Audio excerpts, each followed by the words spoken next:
बहरहाल इस मंदिर की विशेषताएं बताते बताते मैं थक जाऊंगा, कितना बताऊं। देखने में भी अजीब नक्काशी और एक एक चीज़ है। धर्मेश देसाई जी जो इस मंदिर को बनवाने में लगे हुए हैं, मैं इनसे जरा, ये सीलिंग जो आपने थर्ड फ्लोर पे लगवाई, ये क्या खास है?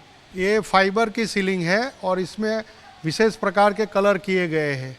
और फाइबर की सीलिंग जो बनी है वो नोएडा से बन के आती है। और थर्ड फ्लोर है। थर्ड फ्लोर में हर एक फ्लोर में अलग अलग सीलिंग लगाई गई है। आर्किटेक्ट के हिसाब से मैं इस मंदिर को अगर कहूं कि देश में, देखिए इकलौता मंदिर तो ये है कि ये मेडिटेशन का सेंटर है। जी, इस मामले में तो ये देश का, दुनिया का इकलौता मंदिर इतना बड़ा है। जी। लेकिन आर्किटेक्चर के हिसाब से जैसे बहुत सारे मंदिर है, अक्षरधाम मंदिर है जिसकी बहुत चर्चा है, श्री राम जन्मभूमि मंदिर बन रहा है, और भी तमाम तरह के मंदिर बने हैं, उसमें अपना ये वैशिष्ट इसका भी एक रहेगा क्यों? जी, एकदम विशेष इसलिए रहेगा कि यहाँ 21,000 लोग एक साथ ध्यान कर सकते हैं। ये मेडिटेशन सेंटर ही है। 21,000 लोग एक साथ साधना कर सकेंगे, सभी तल पर अलग अलग बैठकर, और सभी तल का अलग अलग एक महत्व है विशेष। जैसे ध्यान की 5 भूमिकाएं हैं, वैसे ये मंदिर का भी सभी स्थलों का अलग अलग भूमिका केंद्र है। तो ये जो दोहे हर जगह लिखे गए हैं, ये जो स्वरवेद के, जी, ये जो स्वरवेद के जो दोहे लिखे गए हैं, ये संगमरमर मकराना मार्बल है। इसमें इंग्रेविंग करके मशीनों से नक्काशी किया गया है। इसमें ओमान पत्थर है, वो लगाया गया है अक्षरों में। अच्छा, एक बात मुझे बताइए कि यहाँ केवल हिंदू धर्म के मानने वाले ही आते हैं? ना, यहाँ आत्मा से जुड़ा है, कोई हिंदू मुस्लिम सिख ईसाई सभी लोग यहाँ आ सकते हैं। यहाँ डायरेक्ट आते हैं कि नहीं? आते हैं, सब लोग आते हैं यहाँ। यहाँ आत्मिक ज्ञान है, यहाँ सबका स्वागत है।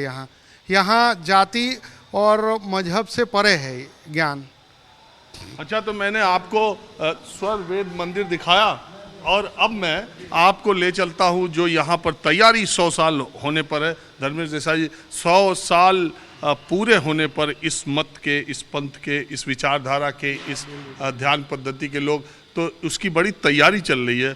प्रधानमंत्री उस मौके पर आ रहे हैं, वो एक अलग है, लेकिन इनका 100 साल पूरा हो रहा है इस स्वरवेद यानी योग संस्थान जो आपका है, तो उसकी एक अलग से तैयारी। इसमें विदेशी भक्त भी हैं? हाँ, देश विदेश से हर जगह से लोग आएंगे। और जैसा कि आपने अभी पूछा कि हर धर्म के, तो धर्म हमारे यहाँ विशेष रूप से मानव धर्म को माना गया है, और मनुष्य है। तो बात बताइए, योग वाले गुरु तो बहुत बड़े बड़े हो चुके हैं, और आप समझ ही रहे हैं, आप लोग का उनसे कुछ अलग है? देखिए, हमारे यहाँ सभी संतों का, सभी जो देश के प्रबुद्ध हैं, उनका स्वागत है, सबका सम्मान। आप हमें बताइए, 100 साल पूरा करने पर किसी संत महात्मा को बुलाए हैं कि नहीं? नहीं, संत महात्मा आते रहते हैं जो देश के। निमंत्रण किसी को नहीं दिया? सबको दिया है। निमंत्रण को सबको दिया है, सबको दिया गया है। ऐसा नहीं कि हम किसी को छोड़े हैं। जो भी प्रबुद्ध हैं, जो भी देश के नामचीन संत महात्मा हैं, उन सबको निमंत्रित किया गया है। और जो भी प्रबुद्ध लोग हैं वो सब इसमें आएंगे और सबको बुलाया जाता है। ऐसा नहीं कि हमारा किसी से विरोध है। और सभी संतों का ये मंदिर सम्मान करता है, क्योंकि ये भारतीय संस्कृति का एक विशेष। अब मैं आपको दिलचस्पी ये जानने में होगी कि आखिर ये सदगुरु सदाफल जी कौन थे, और अब इस संस्था का प्रमुख कौन है, और ये कैसे चलता आ रहा है। तो उनकी पीढ़ियों से ये धीरे धीरे चलते तक, अब मैं आपको ले चलता हूँ सदगुरु सदाफल जी के प्रपौत्र सदगुरु विज्ञान देव जी के पास, और जानने की कोशिश करता हूँ कि ये पूरी विचारधारा, ये पूरी संत पद्धति और ये पूरा सब कुछ है क्या, और इस मंदिर के पीछे वो कौन सी ताकत है जो इसको बनवा रही है, और ये इसको मानने वाले लोग कौन हैं, कहाँ हैं, और इनका प्रचार प्रसार क्यों नहीं है। अब चलिए उनसे मिलता हूँ। तो इस भव्य और विश्व के इकलौते मंदिर को बनवाने वाली संस्था सदगुरु सदाफल योग संस्थान है। सदगुरु सदाफल जी अब से 100 साल पहले उन्होंने ध्यान की एक ऐसी परंपरा शुरू की जो अभी चलती चली आ रही है, और उसमें मूल रूप से ध्यान चेतना ही करना है। मेरे साथ स्वामी संत विज्ञान देव जी हैं, जो इस मंदिर के निर्माण कार्य का सब कुछ देख रहे हैं और इस संस्था के उत्तराधिकारी भी हैं। तो विज्ञान देव जी, मैं ये जानना चाह रहा हूँ कि ये जो आपकी संस्था है, इसकी शुरुआत कैसे हुई, पहले दूसरे आप कौन सी परंपरा को लोगों को बताते हैं, कौन लोग इससे जुड़े हुए हैं, इतना बड़ा मंदिर बनवाने के पीछे क्या मकसद है? सदगुरु सदाफल देव विहंगम योग संस्थान, जिसकी स्थापना विहंगम योग के प्रणेता सदगुरु सदाफल देव जी महाराज ने सन 1924 में की, वृत्तिकूट आश्रम पकड़ी बलिया में। अपने आध्यात्मिक अनुभवों से उन्होंने 35 आध्यात्मिक सदग्रंथों का सृजन किया। उनकी भौतिक शिक्षा शून्य थी, किंतु साधना की अतल गहराई में पहुंचकर उन्होंने अध्यात्म के सर्वोच्च शिखर का अनुभव किया। उत्तराखंड शून्य शिखर आश्रम में उन्होंने स्वरवेद नामक महाग्रंथ का सृजन 1938 में किया। उसी महाग्रंथ को समर्पित है यह स्वरवेद महामंदिर धाम, जो वर्ष 2004 से ही निर्माणाधीन है और अब निर्माण की पूर्णता की ही तरफ बड़ी तेज़ी से आगे बढ़ता जा रहा है।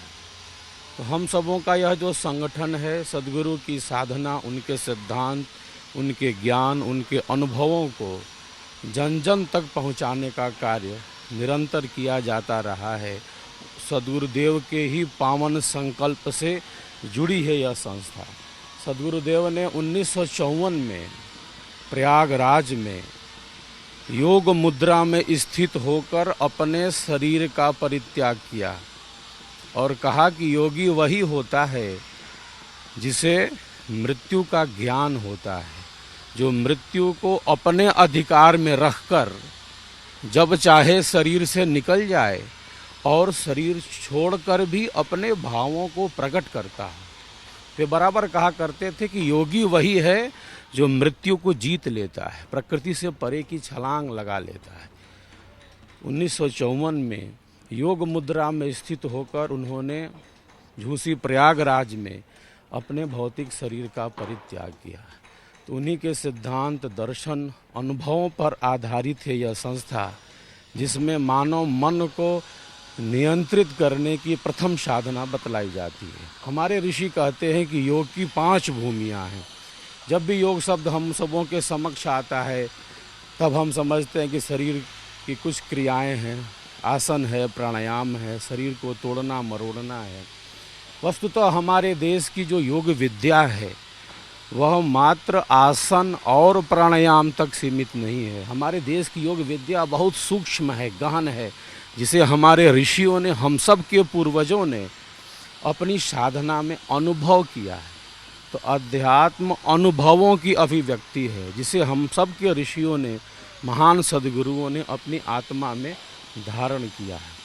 तो हमारी जो साधना है उसका प्रारंभ मन के निग्रह से। हमारी शक्ति बिखर रही है, बाहर जा रही है, और इस बिखर रही शक्ति को, इस बाहर जा रही शक्ति को हम किस प्रकार केंद्रित करें जिससे हमारी आंतरिक शक्तियाँ जागृत हों। तो विहंगम योग की साधना 5 श्रेणियों में विभक्त है। प्रथम भूमि की साधना पर अनेकों शोध हुए हैं।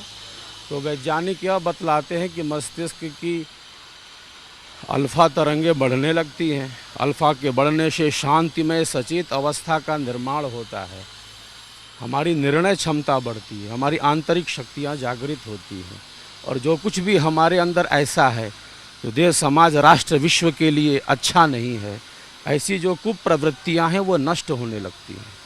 तो हमारा मन जितना शुद्ध होगा, सहज होगा, सरल होगा, हमारे जीवन का उतना ही आध्यात्मिक विकास होगा। अच्छा विज्ञान देव जी, ये जो 5 तल हैं मंदिर के, ये 5 तल जो मंदिर के हैं, मुझे बताया गया ये जो ध्यान की 5 प्रक्रिया उसके हिसाब से है। हाँ, विहंगम योग की साधना 5 श्रेणियों में विभक्त है। हमारे ऋषि कहते हैं पंचचितनाम योगः। योग की 5 श्रेणियाँ होती हैं। एक मंत्र भी है वेद में, पृष्ठात् पृथिव्या अहमुदंतरिक्षमारुहम अंतरिक्षात् दिवमारुहम दिवो नाकस्य पृष्ठात् स्वज्योतिर्गामहम। हमारा शरीर ही पंच भौतिक है, पंच ज्ञान और पंच कर्म की इंद्रियों का समूह है। हमारे शरीर में पंच प्राण हैं, हमारे शरीर में पंच उप प्राण हैं। तो पंच का बहुत बड़ा संबंध हमारे शरीर में। और ये ऊपर जो कमल लगा है, हमारे शरीर में अष्ट कमल हैं। हमारे ऋषि कहते अष्टाचक्रा नवद्वारा देवानाम पुरयोध्या। हम सब के शरीर में अष्ट चक्र हैं और 9 दरवाजे हैं, एक 10वां द्वार भी है। जब तक हमारे शरीर में स्थित चक्रों का शोधन नहीं होता, वो चक्र ऊर्ध्वमुखी नहीं होते, हमारी चेतना का आध्यात्मिक विकास नहीं होता। तो आध्यात्मिक ऊर्ध्वारोहण का प्रतीक है कमल। ये एक बात बताइए, ये मंदिर इतना बड़ा, इतना भव्य, ये 19 साल लग गए इसको बनने में और अभी पूर्ण नहीं हुआ। पूर्णता की तरफ है, अभी बहुत योजनाएं शेष हैं, बहुत कार्य किए जाने हैं। लोगों के सहयोग से, श्रद्धा से, सेवा से, समर्पण भाव से। सरकार का कोई सहयोग? मंदिर में सरकार का कोई सहयोग होता नहीं है। अरे एक मंदिर में तो देख ही रहे अयोध्या में, वो ट्रस्ट है राम जन्मभूमि का, प्रेरणा है सबकी और एक अद्भुत उत्साह है और बहुत अच्छी गति है वहाँ पर।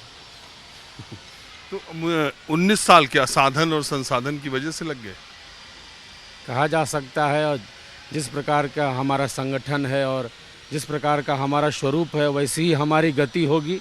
लेकिन फिर भी ऐसी कोई बात नहीं है। लोगों ने बहुत सहयोग, समर्थन, सेवा और उन्हीं के श्रद्धा, सेवा, समर्पण भाव से यह महामंदिर सजता संवरता जा रहा है और पूर्णता की तरफ बढ़ता जा रहा है। प्रधानमंत्री नरेंद्र मोदी अपने मुख्यमंत्रियों के साथ एक बार 2 साल पहले भी यहाँ आए थे। योगी जी आए थे, प्रधानमंत्री का कार्यक्रम था। हाँ, प्रधानमंत्री जी के साथ योगी जी थे। अभी मैं योगी जी से ही मिल के आ रहा हूँ। अभी सुबह 10 बजे लखनऊ में आते, वहीं से अभी आ रहा हूँ। नहीं, मैं कह रहा हूँ प्रधानमंत्री मुख्यमंत्री के साथ आए थे ना आपके यहाँ? एकमात्र केवल योगी जी के साथ आए थे और मुख्यमंत्री वहीं से सम्मेलन था, वाराणसी शहर से ही अपने राज्य में चले गए थे। तो ये दूसरी बार प्रधानमंत्री उद्घाटन कराने का उनसे कोई विशेष? उन्होंने स्वयं ही इच्छा प्रकट की थी कि मैं ही उद्घाटन करूंगा। उनकी विशेष इच्छा थी और हम सबों ने उन्हें आमंत्रित किया और सबके अंदर बहुत हर्ष, उत्सव, उल्लास है प्रधानमंत्री जी के आगमन से संत समाज के अंदर। ठीक है। तो एक मैं ये जानना चाहता हूँ कि कुछ धन्ना सेठ भी आपकी संस्था से जुड़े हुए हैं। इतना बड़ा मंदिर तो सामान्य लोगों के चंदा दान से बड़ा। यही सबसे बड़ी विशेषता है इस मंदिर की। इसमें बिल्कुल मध्यम और मध्यम से भी जो नीचे की श्रेणी में हैं, उन्होंने अपने सहज दान, त्याग, समर्पण हर तरह का उन्होंने सहयोग दिया है। हम सब उनके प्रति श्रद्धा भाव से भरे हैं। इसमें उद्योगपतियों का धन शून्य के ही बराबर है। इसमें आम जन, भारतीय जन पुरुषार्थ का धन, परिश्रम के धन से सर्ववेद महामंदिर बन रहा है। यही इसकी विशेषता है। भारतीय जनमानस के सहयोग से बन रहा है। चलिए, आपने बात की, बहुत शुक्रिया। अपने व्यस्त समय में से समय निकाला। विज्ञान देव जी बहुत व्यस्त है, प्रधानमंत्री आने वाले हैं और काम की आप स्पीड और व्यस्तता देख ही रहे। तो मैं अब आपको और भी ऐसी चीज़ें दिखाता हूँ जो आपको देख के लगेगा कि ये जो सदाफल योग संस्थान है वो किस तरह से और कैसे ये सब काम कर रहा है।